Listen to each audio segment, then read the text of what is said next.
আল্লাহ তাআলা চায় বান্দা বান্দিরা নেক আমল করুক, নিজেকে জাহান্নাম থেকে মুক্ত করে জান্নাতের উপযোগী করে গড়ে তুলুক। এটাই একমাত্র আল্লাহ তাআলার উদ্দেশ্য। পৃথিবীর মানুষেরা ব্যবসা বাণিজ্য করে সংসার উন্নতি, এটাই উদ্দেশ্য। বিবি বাচ্চাদেরকে নিয়ে যেন সুখ শান্তিতে চলতে পারি, এটাই একমাত্র উদ্দেশ্য। গৃহস্থরা গৃহস্থী করে যেন সন্তানাদিদেরকে নিয়ে সারা বৎসরের ভরণ পোষণ হয়, উদ্দেশ্য তাদের এইটাই, যেন আমি আমার বিবি বাচ্চা সন্তানদেরকে নিয়ে সুখে স্বাচ্ছন্দ্যে সংসার করতে পারি, আমার সংসারে যেন কোনো অভাব না হয়।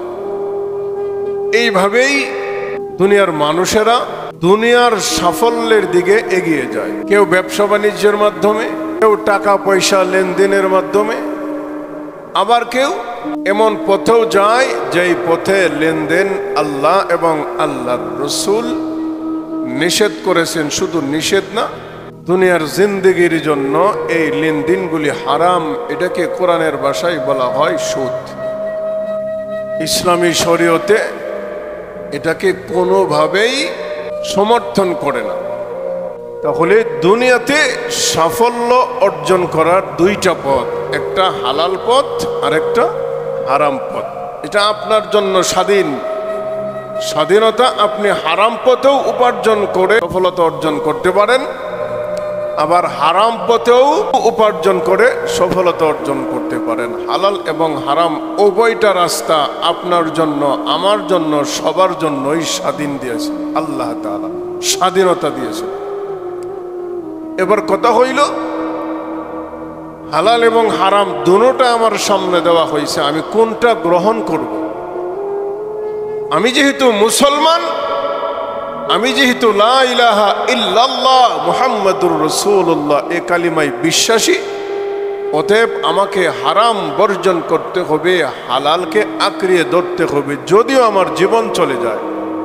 আমি আপনি এখন সহজভাবে পেয়ে গেছি কোরআনের বিধান, ইসলামের বিধান, হাদিস, কোরআন, কিন্তু সাহাবায়ে কেরামের জিন্দেগি তালাশ করলে দেখা যায় আমরা তো পেট ভইরা খাইয়া তারপরে ঢেকুরের উপরে ঢেকুর দেই, এরপরেও রোজা রাখতে কষ্ট হয়। কিন্তু সাহাবায়ে কেরামের বিভিন্ন ইতিহাসে পাওয়া যায় ওনাদের খাবারের এতই সংকট ছিল, এর মধ্যে আবার দেশ ছাড়তে বাধ্য করা হয়েছে।